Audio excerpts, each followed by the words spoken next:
इसी पे बात करेंगे। स्पोर्ट्स जर्नलिस्ट अनम नदीम ने हमें ज्वाइन कर लिया। अस्सलाम वालेकुम अनम। बहुत सबसे पहले तो हमारी तरफ से भी ताज़ियत कबूल कीजिए, लेकिन सवाल मेरा ये है, दिल तो खुश नहीं है, खुश दिल तो शायद खुश हो लेकिन बाकी कोई खुश नहीं है। क्या हम एंटर होते साथ चंद घंटों में चैंपियंस ट्रॉफी से आउट हो चुके हैं? हमारे लिए अब ये सफ़र ख़त्म है। ठीक है, मैचेस तो खेलेंगे, लेकिन वो जो ख्वाब हमने देखे थे कि फाइनल के, सेमीफाइनल के, वो ख़त्म हो चुके हैं क्या? वालेकुम सलाम नीलम, पहले तो thank you so much for having me on the show. Match हारने के बाद कोई इतनी अच्छी फीलिंग नहीं होती है, एज अ फैन भी, एज अ जर्नलिस्ट भी, एज एन एनालिस्ट भी। जैसे आप बोल रही हो कि ये मैच, क्योंकि ऑब्वियसली पहला मैच था और टोटल 3 मैच ही खेलने हैं हमने, और ये पहला मैच हारने के बाद एक ऑब्वियस बात है कि पाकिस्तान के चांसेस एकदम से बहुत कम हो गए, क्योंकि अगला मैच वैसे भी इंडिया के साथ है। तो इंडिया वाले मैच के साथ तो उम्मीद लगाना वैसे ही हम लोगों के लिए बहुत महंगा पड़ता है हर दफा। तो मुझे नहीं लगता कि इंडिया वाले मैच के साथ कोई इतनी ज्यादा उम्मीदें हम वाबस्ता कर सकते हैं, ऑब्वियसली आफ्टर दिस परफॉर्मेंस। तो हाँ, काफी हद तक हम ये बात बोल सकते हैं कि पाकिस्तान के चांसेस सेमीफाइनल में जाने के लिए बहुत हद तक खत्म हो गए हैं। अनम, हुआ क्या पाकिस्तान को? ठीक है, हम ट्राई नेशन सीरीज़ जो है उसमें भी न्यूजीलैंड से हार रहे थे, एक प्रेशर था, सारा कुछ था, लेकिन बहरहाल एक नए जज्बे के साथ आना चाहिए था। और वही बात कि जो पिच थी, जब वो न्यूजीलैंड बैटिंग कर रहा था तो वो उनको आउट करना मुश्किल हो रहा था पाकिस्तान के बॉलर से, लेकिन जैसे ही पाकिस्तानी बैट्समैन आए तो वो आगाज़ से ही आउट जो है वो फिर कितार लगती चली गई। तो ये क्या मामला, क्या है, मसला क्या है? जैसे आपने ट्राई सीरीज की बात भी की है, हम लोग ऑब्वियसली न्यूजीलैंड से दोनों मैच हारे। हम लोगों ने एक मैच जीता साउथ अफ्रीका से। जो साउथ अफ्रीका से भी मैच जीता उसमें भी हमने रिकॉर्ड चेज किया, लेकिन साउथ अफ्रीका की बॉलिंग जो थी, लाइनअप, वो फुल स्ट्रेंथ नहीं खेल रही थी। आई एम नॉट सेइंग कि हम बिल्कुल इस चीज को डिसरिगार्ड कर दें, लेकिन स्टिल इट डज मैटर कि उनकी फुल स्ट्रेंथ बॉलिंग लाइनअप नहीं खेल रही थी। फिर हम लोग एक फॉल्स उसमें चले गए कि यार अगर कराची में हम खेल रहे हैं तो शायद अगर हम चेस करेंगे तो हम मैच जीत सकते हैं। लेकिन न्यूजीलैंड के साथ ट्राई सीरीज के फाइनल में हमने पहले बैटिंग की। आज जब टॉस जीते तो बहुत हद तक जितने भी सीनियर एक्स क्रिकेटर्स हैं, जैसे वसीम अकरम, वकार यूनिस, उन लोगों ने भी इस बात का इजहार किया कि अच्छा, अगर हम टॉस जीत के पहले बॉलिंग कर रहे हैं तो अब हमारे चांसेस बढ़ गए हैं, क्योंकि कराची में बैटिंग सेकंड, पाकिस्तान का रिकॉर्ड अच्छा है, व्यू फैक्टर है, तो चीज़ें बेहतर हो सकती हैं। लेकिन प्रॉब्लम वहीं पे आती है कि पाकिस्तान ने जब बॉलिंग शुरू की, पहले तो दूसरी बॉल पे फखर जमान की इंजरी हमारे सामने आई, नीलम ने पहले भी मेंशन किया।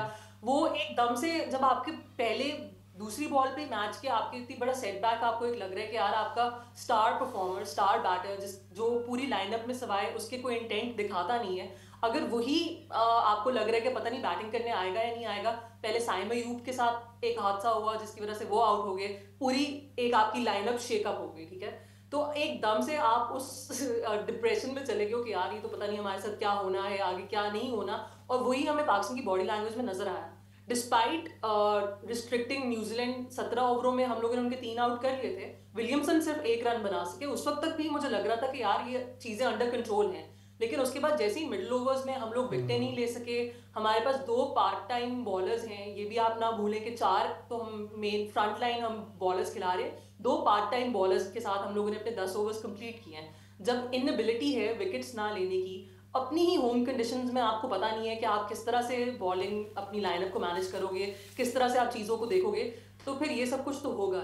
उनके 2 प्लेयर्स ने सेंचुरीज बनाई, विल यंग जो ओपनर थे और टॉम लेथम ने, और उसके बाद ग्लेन फिलिप्स ने एक पावर नॉक फायर वर्क्स जो है वो उन्होंने किए। 40 कुछ बॉलर को उन्होंने भी 65 बना दिया। आखिरी 10 ओवरों में पाकिस्तान ने 113 रन दिए। तो आप खुद ही देख लो कि बॉडी लैंग्वेज जो है वो वहीं से हमें पता चलेगी कि मोमेंटम एक तो साथ नहीं है, और पाकिस्तान खुद से भी उस तरह से कोशिश नहीं कर रहा। फील्डिंग में बहुत लैप्सेस थे। फील्डिंग ऐसे लग रहा था कि एक बिल्कुल ही मीडियोकर टीम फील्डिंग कर रही है। इजी सिंगल्स, इजी डबल्स आप दे रहे हो, कोई प्रेशर क्रिएट नहीं कर रहे हो। और रिजवान की frustration from behind the wickets भी बहुत एविडेंट थी। रिजवान ने कितनी दफ़ा हमें सुनने में सुना गया कि रिजवान अभी बोल रहे कि ये किस तरह की फील्डिंग कर रहे हो, या इतना आराम से इस चीज़ को क्यों ले रहे हो, और रिजवान क्लियरली फ्रस्ट्रेटेड थे। सो ये सारे फैक्टर्स, पहले तो आपकी बॉलिंग जो है उसमें आपने देखे, और उसके बाद जब आप बैटिंग करने आए हो तो बिल्कुल ही चीज़ें जो है आप इंटेंट ही नहीं दिखा रहे। ठीक है, फखर जमान को पेनल्टी थी कि वो पहले 20 मिनट में बैटिंग नहीं कर सकते थे, 20 मिनट गुजरते फिर साउथ और बाबर जो है बैटिंग करने आए। कोई इंटेंट नहीं था, कुछ भी नहीं था। वो ऐसे लग रहा है कि बस यार for the heck of it आप खेलने आए हो, बस खेल दो। तो ये अनम आपसे बिल्कुल आपने बहुत ही अच्छे अंदाज में बताया कि कहाँ पर मसले हुए, बल्कि कोई अच्छा साइन तो पाकिस्तान के लिए इसमें था ही नहीं। एक टीम इतनी ऑर्गेनाइज्ड, इतनी डिसिप्लिन्ड, इतनी फ्लॉलेस थी। दूसरी जानिब एक टीम गलतियों का मजमुआ थी कि बॉलिंग में जो किए, फिर बैटिंग में आकर, फिर कैप्टनसी में जो सब लोग कह रहे कि जब फ़खर जमान का पता था कि वो एक इंजरी कैरी कर रहे हैं या वो अनफिट हैं, तो उनसे पहले बहुत सारे एक्सपेरिमेंट किए जा सकते थे। बहुत बड़ा टोटल था। अच्छा, वापस आते हैं बाबर आजम की तरफ। अब आपको पता है पूरे सोशल मीडिया पे तो पाकिस्तान की हार एक तरफ, गुस्सा एक तरफ, लेकिन एक शख्स है सबकी जो क्रिटिसिज्म है उसका सामना करना पड़ा है। क्या सब लोग जस्टिफाइड है? क्या सिर्फ वाकई बाबर आजम की वजह से ये मैच पाकिस्तान हार गया? ऑब्वियसली सिर्फ बाबर की वजह से तो नहीं हम हारे, लेकिन क्योंकि हम बाबर आजम को इतना हाईली रेट करते हैं और हम बाबर की बैटिंग को हमें लगता है कि बाबर से बड़ा प्लेयर पाकिस्तान के पास है नहीं है, तो उम्मीदें बहुत ज़्यादा जुड़ी हुई हैं बाबर आजम के साथ। जब भी बाबर बैटिंग करने आता है लगता है कि हमारी हर मुश्किल का सवाल बाबर आजम के पास है। और शायद वो बाबर ने अब आखिरी अपनी एक प्रेस कॉन्फ्रेंस में खुद भी बोल दिया था कि मुझे किंग मत बोले, मुझे नहीं लगता कि मैं किंग हूँ या मैं किंग अभी कहलाने के लायक हूँ, क्योंकि अभी बहुत कुछ करना है। तो उम्मीदें हैं, लेकिन बाबर ने जिस तरह से आज की इनिंग्स खेली है, ऑब्वियसली थोड़ा सा डिसअपॉइंटमेंट तो होती है, क्योंकि आपके स्टार बैटर है, स्टार बैटर इंटेंट से नहीं खेल पा रहे हैं, वो अपने एक शेल के अंदर है। और बाबर की जो 50 थी वो भी आई थिंक 70+ बॉल्स पर उनकी 50 थी। तो इस तरह तो फिर किस आप मतलब क्या क्या एक्सपेक्ट करते हो? दूसरे एंड से जब आपने देखा कि जब सलमान अली आगा आए, एकदम से सलमान ने थोड़ा सा खुल के खेलना शुरू किया, इंटेंट दिखाया, तो उन्होंने रन्स बनाए। खुशदिल शाह ने भी जिस तरह इंटेंट से खेला, रन्स बनाए। तो क्या बाबर आजम जो है वो भी वो इंटेंट के साथ नहीं खेल सकते या वो नहीं दिखा सकते क्योंकि कैलिबर तो है? तो फिर कहाँ पे मसला आता है? फिर as a fan, as an analyst, आप इस बात को सोचने पे मजबूर हो जाते हो कि बाबर आजम की लिमिटेशंस आखिर क्या हैं, मसला क्या है? आप 50 बना ली, ठीक है, fine, you took your time, आपने कंडीशंस को असेस कर लिया, बट क्योंकि हम 321 रन्स चेज कर रहे थे, तो फ्रॉम द वर्ड गो आपको थोड़ा सा अपने इनिंग्स को उस तरह से बैलेंस करना था कि रन रेट इतना ऊपर ना जाता। तो हाँ, कहीं ना कहीं बाबर आजम को ब्लेम करना कोई इसमें गलत बात नहीं है कि हम बाबर को भी इस चीज़ पे ब्लेम कर सकते हैं। अच्छा अनम, चले बाबर के हवाले से बात की। शाहीन शाह अफरीदी, वो बहुत बड़ा नाम, हम बड़ा फ़ख्र से कहते हैं कि जी पाकिस्तान के पास ऐसा बॉलिंग अटैक है कि जिसके सामने कोई मजबूत से मजबूत टीम भी ठहर नहीं सकती। आज हमने देखा उन्होंने रन जो हैं वो तो दिए ही दिए, लेकिन कोई विकेट भी हासिल करने में नाकाम रहे। तो क्या वो आपको रिदम में नहीं है? उनका इशू क्या है? उनकी परफॉर्मेंस को कैसे देखती हैं?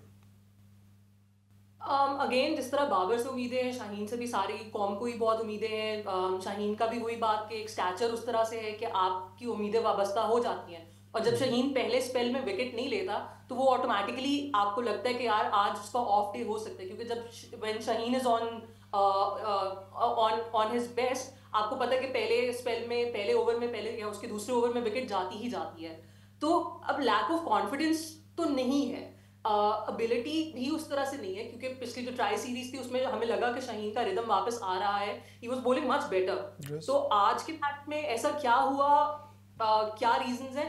Both Shaheen and Haris Rauf combined, इन दोनों ने 151 रन्स दिए हैं आज। ऑल्दो हारिस ने विकेट ली, लेकिन शाहीन ने तो विकेट भी नहीं ली है।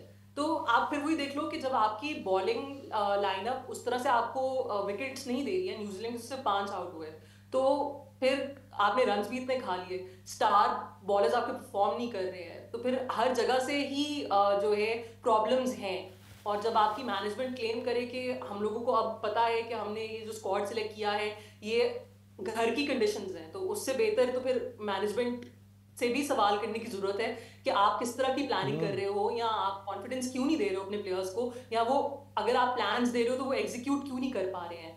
तो ये मतलब फिर बात वही आती है कि बंदा अपने आप को ऐसे लगता है कि आप ना एक ही एपिसोड बार बार जी रहे हो, क्योंकि बार बार वही गलतियां होती हैं शुरू से। जैसे आपने बोला, जब पाकिस्तान बैटिंग करता है तो पिच और होती है, जब पाकिस्तान बॉलिंग कराते हैं तो पिच और होती है। तो ये स्टोरी पहली दफा की नहीं है, हम तो बड़े ही यही स्टोरी देखते देखते, और I guess there is no end to all of it.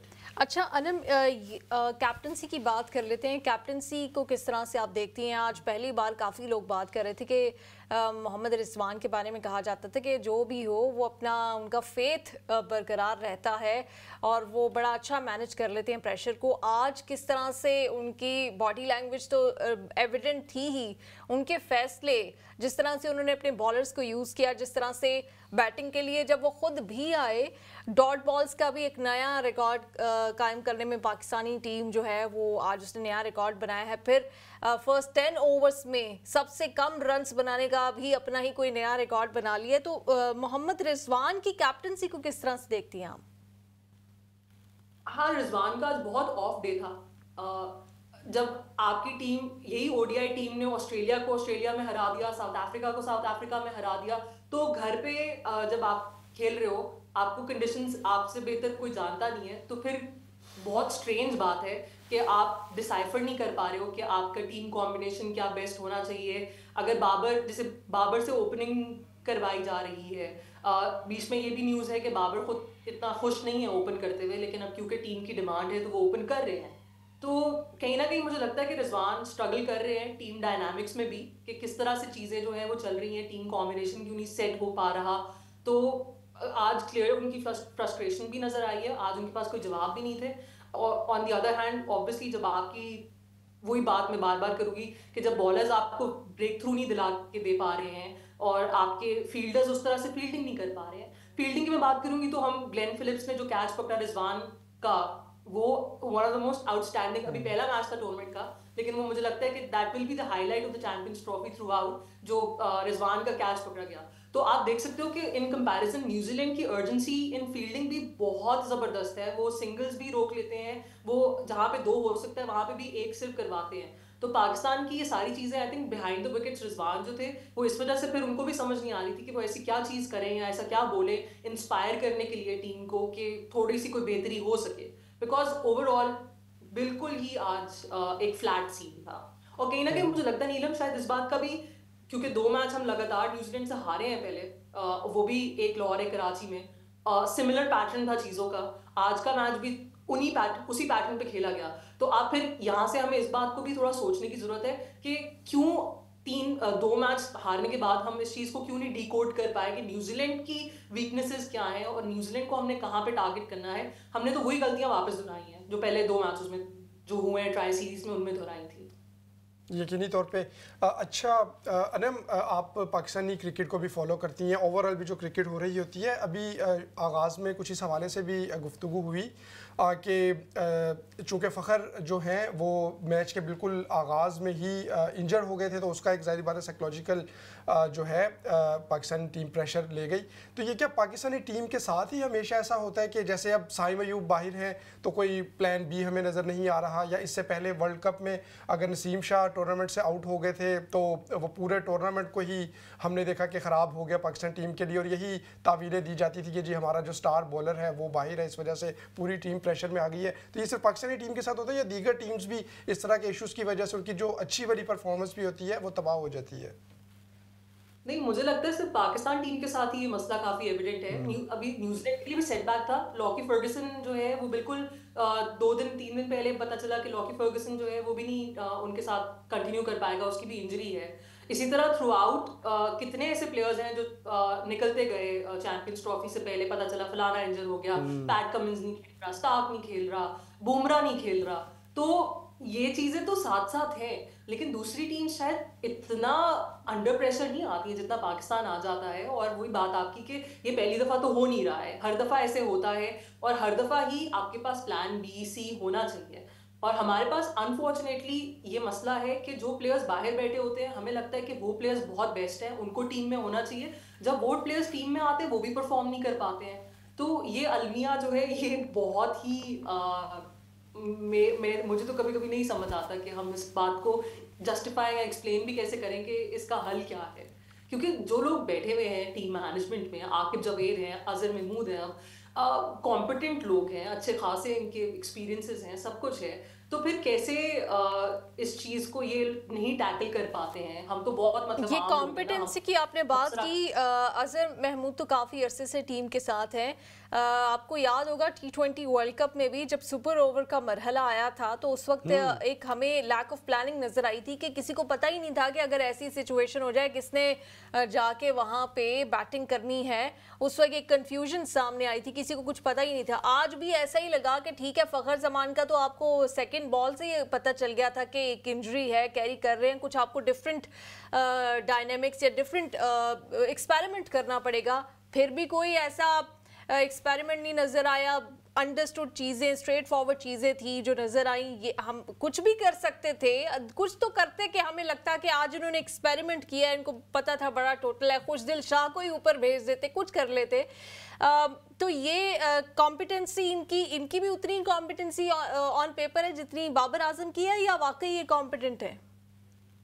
नहीं, सबकी है, ओवरऑल है। हम लोगों ने रिकॉर्ड बनाया ना, हमने 10 ओवरों में सिर्फ 22 रन बनाए पावर प्ले में। हम मतलब हमारे डिफरेंट रिकॉर्ड्स हैं। हम लोग कोशिश पूरी करते हैं कि अच्छा खेले, लेकिन रिकॉर्ड्स हम लोग रिवर्स उसमें बनाते हैं। और मुझे लगता है पाकिस्तान टेस्ट मैच खेलने की ज्यादा कोशिश कर रहा था, क्योंकि अब हमने टेस्ट मैचेस का फॉर्मूला तो क्रैक कर लिया है कि टेस्ट मैच कैसे जीतना है। तो ओडीआईज और T20s घर पे कैसे जीतने हैं, उसका फॉर्मूला अभी हमें क्रैक करना है। तो वो कहीं, क्योंकि अब चैंपियंस ट्रॉफी शुरू होगी तो इतना टाइम नहीं है कि इस फॉर्मूला को क्रैक कैसे किया जाए। क्योंकि अब तो अगला मैच वैसे ही इंडिया के साथ है, वो दुबई जाके खेलना है। तो अब दुबई की कंडीशंस जो है उधर अब एकदम से आपने जाके देखना है कि दुबई में आपने क्या करना है। तो ये तो बस फिर जी, हम तो बांग्लादेश पाकिस्तान के मैच में भी शायद बारिश की फोरकास्ट है, तो हो सकता है कि वो भी मैच पता नहीं पूरा होता है कि नहीं होता है। हम तो फिर अब तो इनकार ही फिर समझे, ये क्या बात हुई? मतलब उस दिन बारिश, एक मैच हम जीतने की थोड़ी सी पोजीशन में है, उस दिन बारिश हो गई है, पिंडी अगर हो जाएगी तो मतलब हम क्या करें, क्या करें हम पाकिस्तान के क्रिकेट फैंस? अच्छा अनम, यही बता दें कि इंडिया के साथ जो मैच है वहां पे भी तो जसप्रीत बुमराह नहीं खेल रहा, कोई चांस नहीं हमारा। उम्मीद दिला दे हमें, कोई तो कुछ तो बताएं आप। अच्छी बात है अनम, आपसे हम एक्सपेक्ट कर रहे हैं, टीम से तो हमने क्या ही अब एक्सपेक्ट करना।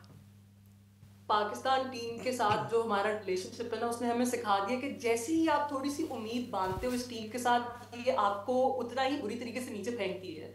तो इसलिए मैंने तो उम्मीदें लगाने ही छोड़ दी है कि भाई आप उम्मीद नहीं लगा सकते। स्पेशली पाकिस्तान इंडिया के मैच में बहुत मुश्किल है। अब क्योंकि कल इंडिया बांग्लादेश का मैच है, अगर अब कल पता चलेगा कि इंडिया कैसे खेलता है बांग्लादेश के अगेंस्ट, उससे भी चीजें काफी हद तक क्लियर होंगी। और फिर संडे को जब पाकिस्तान इंडिया का क्लैश आएगा तो या तो यही बात है कि या तो हमारी टीम बिल्कुल इस प्रेशर में ना जाए कि इंडिया का मैच है, बस ठीक है कैजुअली खेल लें। हो सकता है फिर शायद कुछ करीब करीब मामला रहे, अदरवाइज तो I don't think we stand a chance on Sunday. मतलब अगर हमारे शाहीन आफरीदी ना खेल रहे होते और हमें पता होता इंजरी, तो हमें अंडरस्टूड हो जाता कि अब तो पाकिस्तान नहीं जीतेगा। वहां जसप्रीत खेलने के बावजूद भी वो भी सेम रिजल्ट है, लेकिन जसप्रीत बुमराह नहीं खेल रहे। पाकिस्तान की टीम का जो नफसियाती प्रेशर है वो उठा नहीं होगा, क्योंकि वो सबसे ज्यादा डेंजरस सिर्फ पाकिस्तान के लिए नहीं, क्योंकि वो इतने अच्छे प्लेयर हैं। तो कोई स्ट्रैटेजी को कुछ करके, कोई कॉम्बिनेशन, आपको लगता है फहीम अशरफ को अगले मैच में मौका दिया जा सकता है, कोई डिफरेंट कॉम्बिनेशन ट्राई करके? तैयब ताहिर की तो वैसे उनको खुद भी शायद समझ नहीं आ रही कि टीम में क्या जगह है। तैयब ताहिर ने तो ठानी नहीं है कि बस मिड विकेट पे उन्होंने आउट होना है, तो आज भी उन्होंने वही किया कि मिड विकेट पे आउट हो गए शॉट लगा के। फहीम की भी जो फहीम ने आखिरी मैच खेला था, जो ट्राई सीरीज का फाइनल था न्यूजीलैंड के अगेंस्ट, उसमें भी आपके सामने है कि फहीम से बॉलिंग तो करवाई नहीं गई इतनी, उसको एज अ बैटर ही यूज किया गया। आई थिंक 2 ओवर करवाए थे फहीम ने। तो मुझे नहीं लगता कि फहीम शायद रिप्लेस हो। हाँ, हमें ये दुआ करनी चाहिए कि फखर जमान फुली फिट हो इंडिया वाले मैच के लिए। अगर फखर फुली फिट नहीं होता तो फिर हाँ, बहुत फिर से एक प्रॉब्लम है कि अब ओपन बाबर के साथ कौन करेगा, क्या उस्मान खान टीम में आएंगे ओपन करने के लिए, क्या सिचुएशन बनती है। तो हाँ, आई थिंक फखर ही हमारे मेन प्लेयर है, और इस वक्त सलमान अली आगा फॉर्म में है। और आज एक बिल्कुल आखिर में मैं सवाल पूछ लूं अहमद, आपकी इजाजत से। जरूर। ये पाकिस्तान शाहीन्स को ना अगला मैच खिलवा लें अगेंस्ट इंडिया, क्योंकि पाकिस्तान शाहीन्स इस वक्त बेटर रिजल्ट दे रही है, और इमामुल हक वैसे भी बड़े नाराज थे। वाकई अगर यही परफॉर्मेंस होनी थी तो उनको भी मौका दे ही देते, वो थोड़ा बेहतर एक्सपीरियंस्ड प्लेयर थे। हाँ, तो फिर उसमें यही है कि फिर टैग पाकिस्तान शाहीन्स का ही होना चाहिए, पाकिस्तान टीम का नहीं होना चाहिए। क्योंकि जैसे मैंने पहले बोला, जैसे ही वो प्लेयर्स जो हमें लगता है, जैसे इमाम है, कोई भी और है, कि ये टीम में आके परफॉर्म करेंगे, वहां पे एक्सपेक्टेशंस पे पूरा नहीं उतर पाते हैं। और बाहर जब ये होते हैं, कुछ भी और खेल रहे होते हैं, हमें लगता है कि यार इससे बढ़ के कोई प्लेयर है ही नहीं। तो हाँ, पाकिस्तान को ना खिलाए, पाकिस्तान शहीन्स को इंडिया के खिलाफ खिला दे तो फिर हाँ चांसेस हैं। चलें, बहुत शुक्रिया आपने ज्वाइन किया।